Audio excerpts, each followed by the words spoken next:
Pagi Gereja Oikos Online. Sebelum Anda melakukan aktivitas lebih lanjut, ikutilah Renungan Pagi hari Senin, Rabu, dan Jumat jam 4.30 pagi di YouTube channel Gereja Oikos Online. Shalom, selamat pagi Gereja Oikos Online. Selamat datang di Renungan Pagi pada hari ini. Dan kita siapkan hati kita sebelum kita mulai hari kita. Kita duduk diam di bawah kaki Tuhan untuk menyembah Dia. Mari kita siapkan hati kita.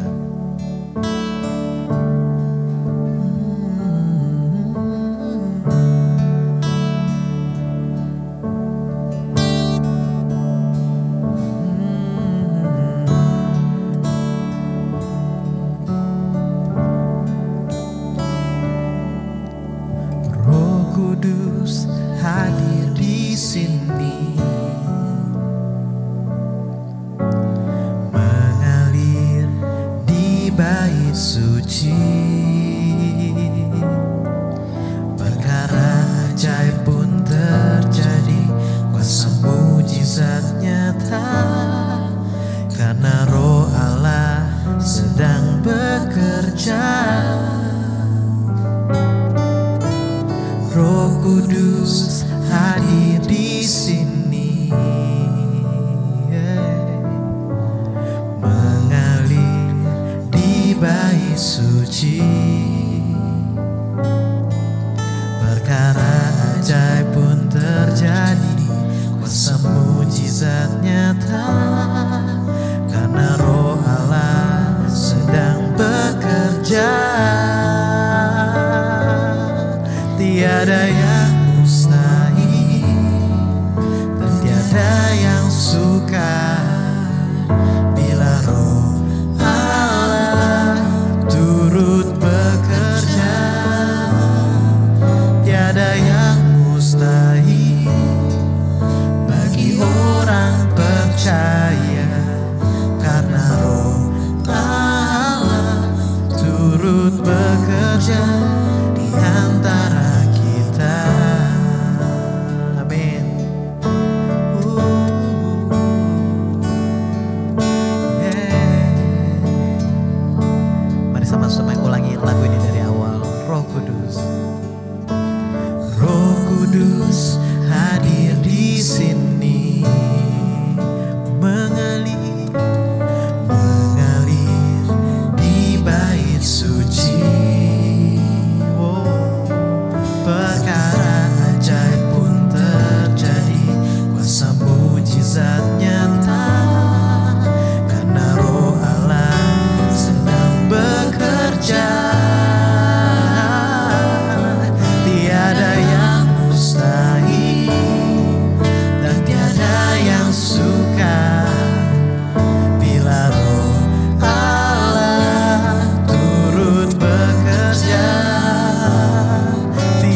mustahil dan tiada yang sukar bila Roh Allah turut bekerja.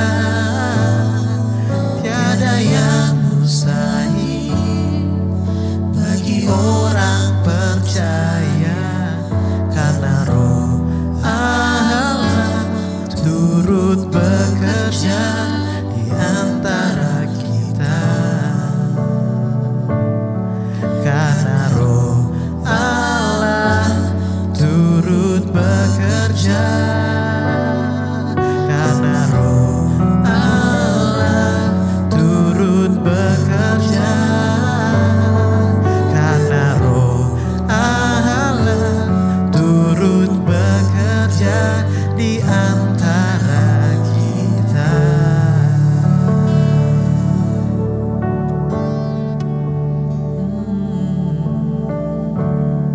Bersyukur buat hadirat-Mu Tuhan. Kami siap untuk menyambut firman-Mu di dalam nama Tuhan Yesus Kristus. Amin. Silakan kita mendengarkan firman Tuhan. Shalom, selamat pagi. Selamat kembali kita bertemu dalam kasih Tuhan Yesus Kristus.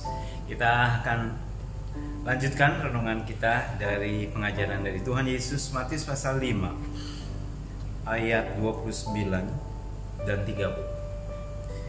Maka jika matamu yang kanan menyesatkan engkau, cungkillah dan buanglah itu. Karena lebih baik bagimu jika satu dari anggota tubuhmu binasa, daripada tubuhmu yang dengan utuh dicampakkan ke dalam neraka. Ayat 30. Dan jika tanganmu yang kanan menyesatkan engkau, penggalah dan buanglah itu. Karena lebih baik bagimu jika satu dari anggota tubuhmu binasa, daripada tubuhmu dengan utuh masuk neraka. Nah, saudara-saudara sekalian, di sini Tuhan Yesus mengajarkan kepada kita pengikutnya tentang mata. Kalau matamu bersalah, mata kanan menyesatkan engkau, cungkil, kata Tuhan, daripada kamu masuk ke dalam neraka, hidupmu binasa dengan dua mata. Lebih baik kamu masuk dalam kerajaan surga tapi dengan mata satu. Dan terus kemudian kalau tangan kananmu menyesatkan engkau, mungkin tangan kananmu melakukan perbuatan-perbuatan tercela, Tuhan bilang penggal tangan kananmu, buang. Ya, lebih baik bagimu jika satu dari anggota tubuhmu binasa, daripada tubuhmu dengan utuh masuk dalam neraka. Nah, di sini saudara lihat, apakah arti sesungguhnya? Artinya, kalau mata kita menyesatkan, kita cungkil mata, maka banyak sekali kalau diperlakukan demikian ayat ini dipraktekkan, banyak sekali orang Kristen yang matanya satu atau matanya sama sekali tidak punya biji mata karena semuanya dicungkil, ya. Dan terus kemudian banyak kali orang Kristen yang tangan kanannya buntung atau tangan kirinya buntung. Kenapa? Karena banyak yang melakukan perbuatan-perbuatan yang tercela.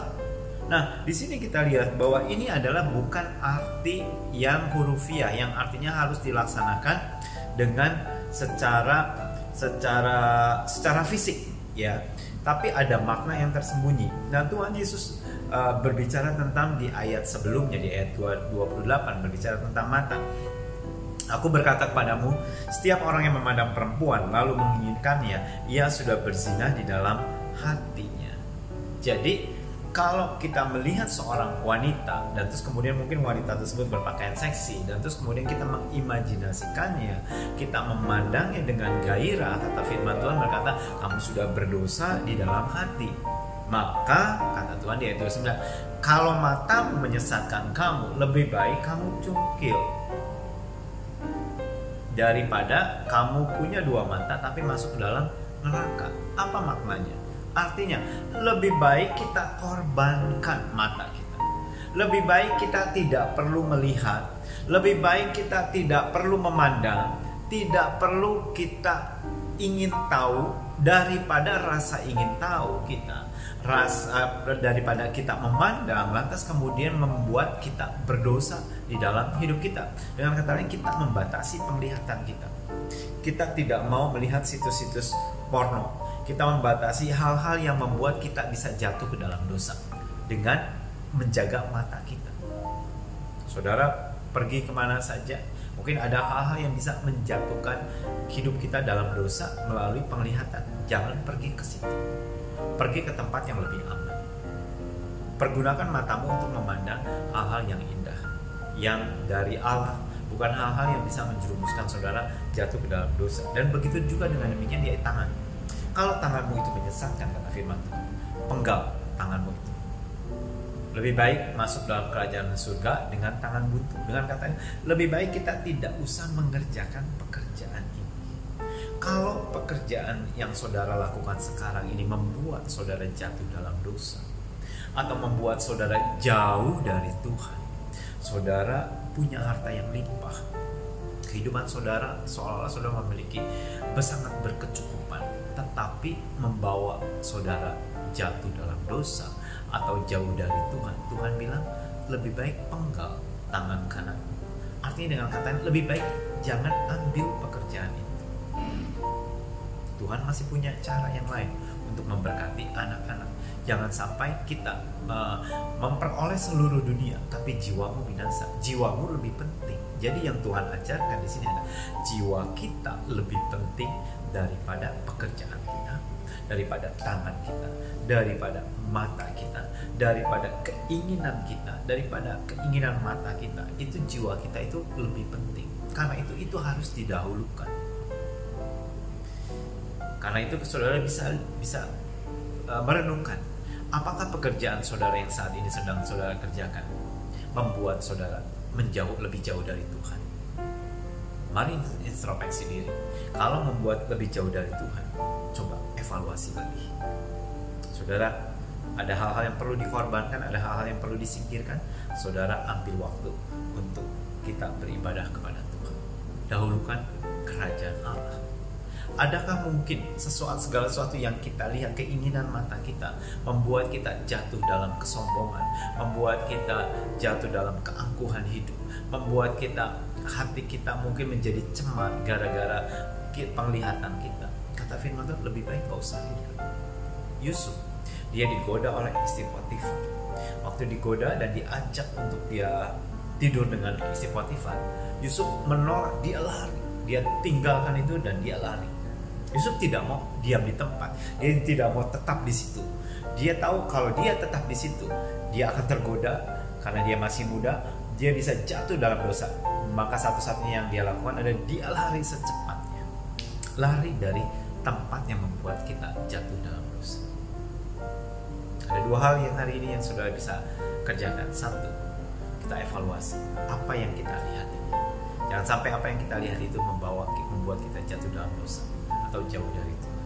Apa yang kita kerjakan, jangan sampai segala sesuatu yang kita kerjakan ini membuat kita jauh dari Tuhan, bahkan jauh dari keluarga. Secara dunia saudara bisa menjadi sukses, tapi saudara bisa binasa dalam jiwa. Hari ini biarlah renungan yang baru saja kita dengar dapat memberkati saudara untuk kita melalui hari-hari kita dengan penuh kemenangan. Amin. Tuhan Yesus memberkati saudara. Mari kita satu dalam doa. Tuhan Yesus, terima kasih buat kesempatan untuk kami mendengarkan pengajaran-Mu. Tuhan, biarlah kami Tuhan dapat menjaga mata kami Tuhan dengan baik Tuhan. Ampuni Tuhan kalau ada hal-hal yang kami lihat di masa-masa lalu atau kemarin Tuhan, hal-hal yang membuat kami jatuh dalam dosa, hal-hal yang membuat hidup kami menjadi cemar karena penglihatan ini. Tuhan, sucikan mata kami Tuhan, sehingga hanya yang baik, yang benar, yang mulia yang dapat kami lihat Tuhan. Tuhan Yesus, beri kami kemampuan, keberanian untuk kami menolak, untuk kami menyingkirkan diri kami Tuhan terhadap hal-hal yang dapat membuat kerusakan dalam hidup kami, kecemaran dalam hidup kami. Tuhan, ajar kami juga dalam hati-hati dalam menggunakan kedua tangan kami dalam pekerjaan kami Tuhan. Dan biarlah Tuhan pekerjaan kami tidak ada yang membuat kami jauh dari Tuhan, tetapi membuat kami semakin dekat kepada Tuhan, semakin menyadari bahwa kami butuh Tuhan. Terima kasih Tuhan. Berkati aktivitas anak-anak-Mu sepanjang hari ini. Kami serahkan semua hanya dalam nama Tuhan Yesus. Amin. Tuhan Yesus memberkati saudara sekalian. Shalom.